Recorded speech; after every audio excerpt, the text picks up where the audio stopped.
Greetings, long time no speak, y'all. It's been a minute. So I have a lot of topics that I want to read on about entertainment and industry.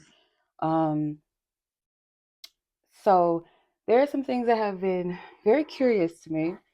So I came across this about a year ago, the concept of the songwriter secret. Okay. Before I get into it, you guys, all of this is alleged and for entertainment purposes, quote unquote, only. Okay. If you guys have any suggestions of any entertainment topics, things that you want to read on, maybe about the industry, so on and so forth, any myths, um, any artists, not to be messy, but for the sake of clarity, my mission here is to shed light upon things not so people can kind of get out of the glamorization of celebrity and worshiping celebrities and things like that, and maybe even to help some of them as well, because not everybody's bad. So I'm gonna get into it, the topic. Some of you guys have never heard of the songwriter secret, but I was put on by a YouTube channel, and I kind of got really obsessed for a moment of watching like these hours and hour long lives that he would have talking about the songwriter secret. And I was like, it's kind of like, if you have the gift of discernment, you could kind of tell when a song, like, on a basic level, you would hear a song and think they're talking about dancing, but they're talking about, doing it. Like back in the day, like in the 70s, like if you hear someone talking about boogieing and dancing and rocking, usually they were talking about sex, right? So, but it's deeper than that, you know. It's very disguised well. So basically spell casting through lyrics allegedly, or Luciferian worship, um, through the music and the lyrics, where it sounds like they're talking about a lover, confessing their love, being obsessed, being unable to not eat, drink, or sleep thanks to this person. But usually it's talking about demonic possession allegedly. So I want to tap into that and see if that is actually a real concept, and hopefully I have enough time on my phone. Like, I've been trying to record as much as I can with this device. So hopefully I have enough space to get my messages out. I might post them, just not maybe all at once, but like, spread it out for a couple of days. So the spellcasting through the lyrics. So not every song is just a song. There is certain rituals that are in disguise in some of these songs, allegedly. So certain elite or occultist music industry circles, songs are deeper than just art.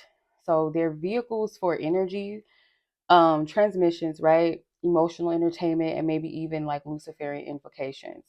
So what you'll have is like spell casting through lyrics.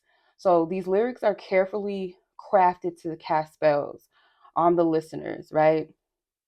Not the empowering kind of energy. It's more of a lower vibrational frequency, words, intent, okay? Because music is frequency. So it could talk about spiritual, like things to keep you in spiritual bondage, addictions, lust, self harm, maybe harm of others, to desensitize you to darkness or dark things. They sound like love songs sometimes, party anthems, things like that.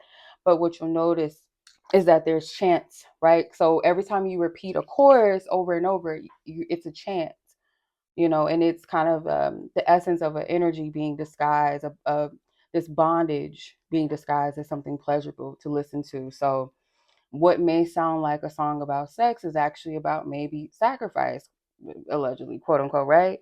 What feels like a breakup anthem may sometimes be a vow to a demonic entity. So the song that comes to mind uh, with this, because this song was like very alluring and addictive. Um, it was annoying. Like, you have to notice, like, songs that really you don't really like that, for some reason you start singing them, maybe even start liking them, even though you really don't. Um, and you have to kind of wonder why. And that song that comes to mind is Tyler's Water. And I've seen another video, another reader was saying that that song, I guess someone had asked, was this song about a water deity or spirit?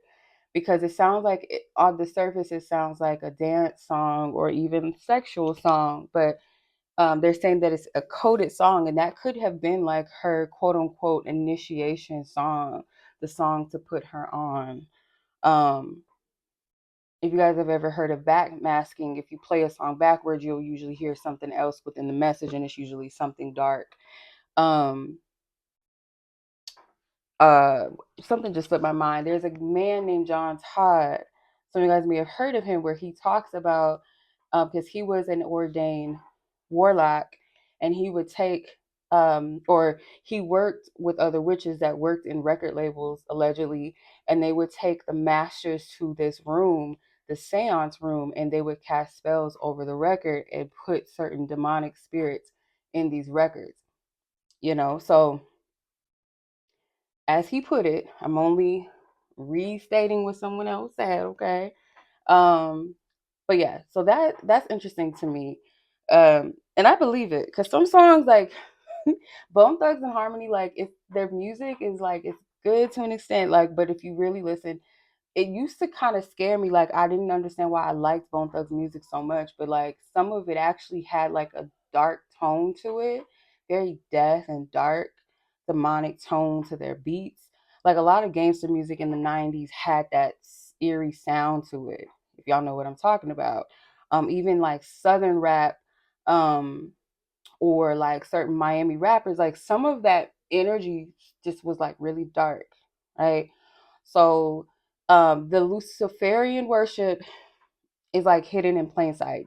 Not so much anymore. It's like you see it a little bit more. Um, and Luciferian energy, like we mix it up with Satanism. It's not. It's not quite the same. It's kind of like the same, in essence, of like the legion, the team, the effort, the intent, but the sector of it is different, if that makes sense. So it's like, it's not quite the same. It's almost like someone that's into fashion, right? Fashion is its own scope. It's colorful. It's different aspects and layers or styles or trends, right? So Satanism would be its own type of style, where Luciferian is its own type of. You know what I'm saying? Does that make sense? So I'm gonna get to the reading, I promise. But yeah, um, I just want to see, like, is this all real? You know, is this all real? Because some of these artists don't write these songs. Sometimes it's songwriters or ghostwriters that are, uh, I'm gonna say allegedly, child, have ritual. They're signed to occult contracts.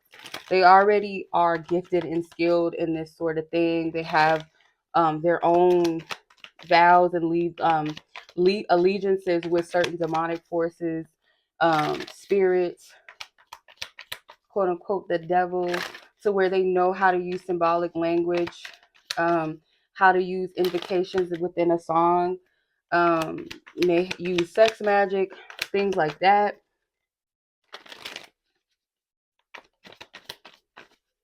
Like even certain songs, like people talking about they'll die for their fame or they'll ride to the end. Um, Talking about how they gave it all up, how it's not like just some catchy type of shit. It's a lot of times it's confessions. Okay.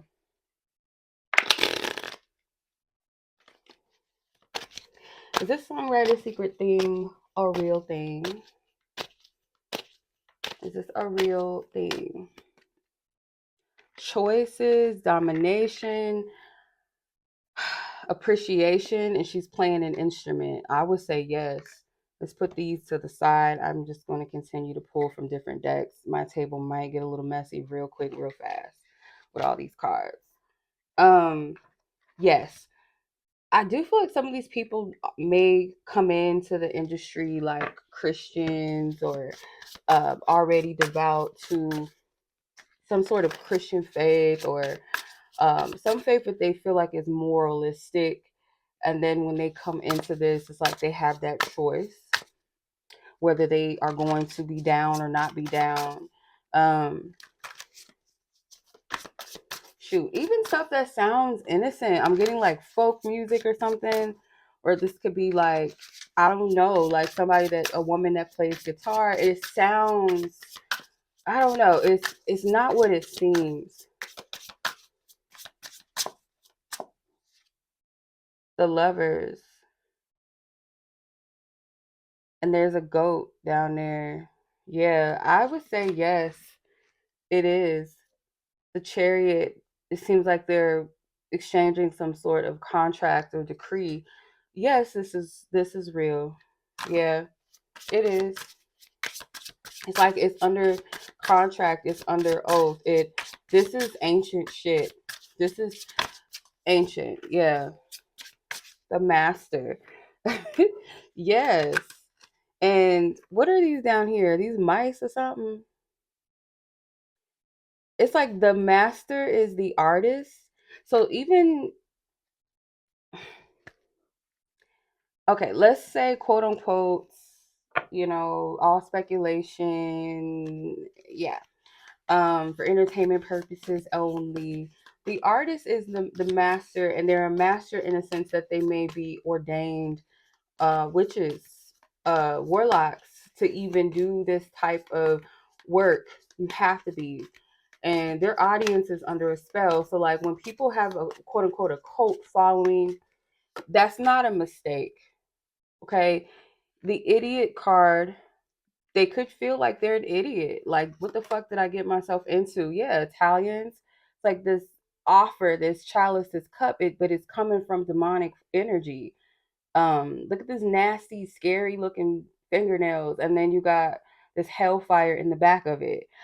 Yeah, they feel like they're idiots. Like, what the fuck did I just do? Excuse my language. Why did I even get into this? You know? Um, Yeah, it's like, what did I sign myself up for? So, like, when you have people like Nicki Minaj or Beyonce or Taylor Swift's, and they have these big cult followings, some of that is people. I mean, y'all might get upset because some of these people are your faves, and I like their music too. But when you're like willing to be down and like curse other people over them and go crazy, you're most likely under some type of spell. Okay.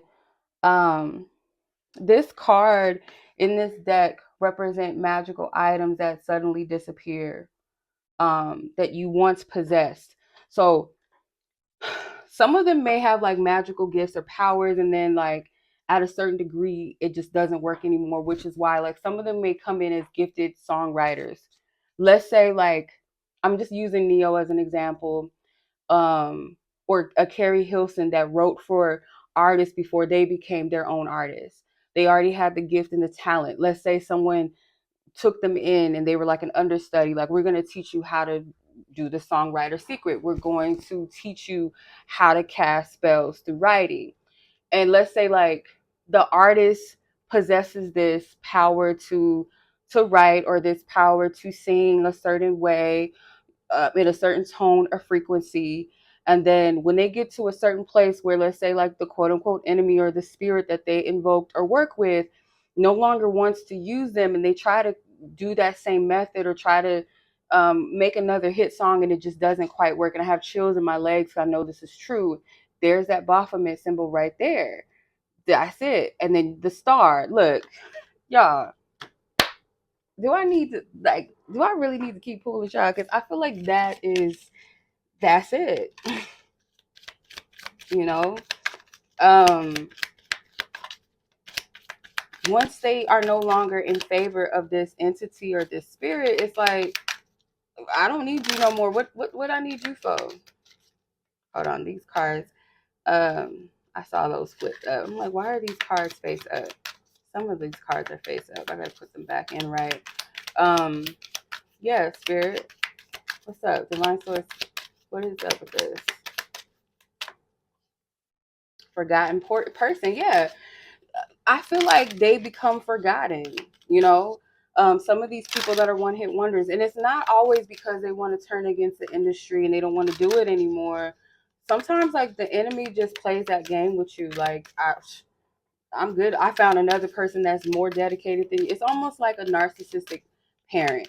That's what I get from the enemy, from the devil. They're like a narcissistic parent. Reconcile did want to come out. Repair, cure, understanding, concession. So it's like, um, some of them are thirsty to get back because it's a power, it's a gift. It's like, damn, I had the power to write like a motherfucking genius, like a god. Like I was writing hit records, I was producing hit records, I was able to sing or rap like this. Look, sing is at the bottom. Yeah, I was I was able to perform and sing and do this, and now I'm just a nobody. I'm falling off, or I don't have that same ability. What's wrong with me? Why can't I dance the same? You know, um, because that spirit has left you. It's on to the next. It's looking for another you because you're getting too old, you're getting too played out, your look is played out. So it's trying to recreate another you. Your time is up. So a lot of times it's not because the person doesn't want to end anymore. It's more so because um, that the enemy is done with them, you know. Um, I'm gonna get into a little bit more why celebrities that do deliberately worship Lucifer or take the Luciferian path, why they do it so deliberately. I'm gonna do a reading on that. Um, Probably this week I'll post it. But yeah, if you have any topics, quote unquote, myths or conspiracies that you want to tap into, um, yes, it does exist. So this is just to be mindful to say that not every song is dark and negative, but you got to be able to discern that. A lot of the mainstream music most likely is not for your highest good.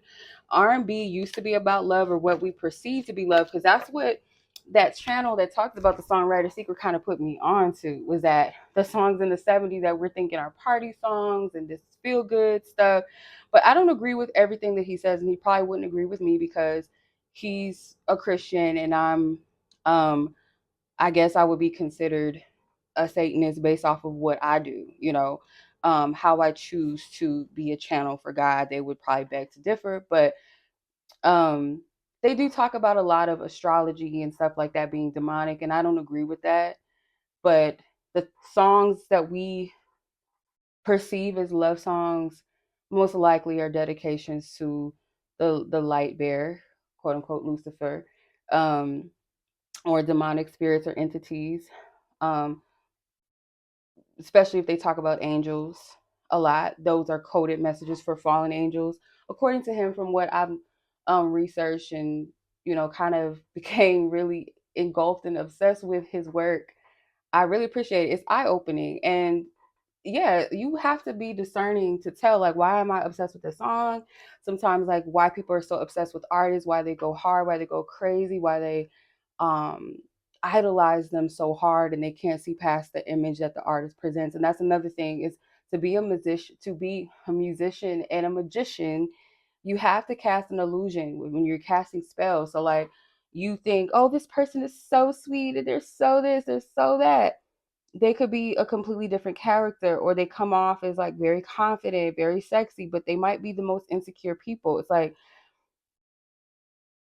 you have to be able to use discernment and with keywords. And as somebody that knows how to um use words for spells, because words technically they are spells. um I know for a fact that words have meanings, double meanings, that symbols are everything.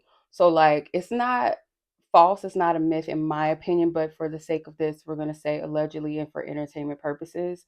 But that is my opinion. I do believe the cards are saying yes, that the Songwriter secret is a real thing in the manner in which we just discussed.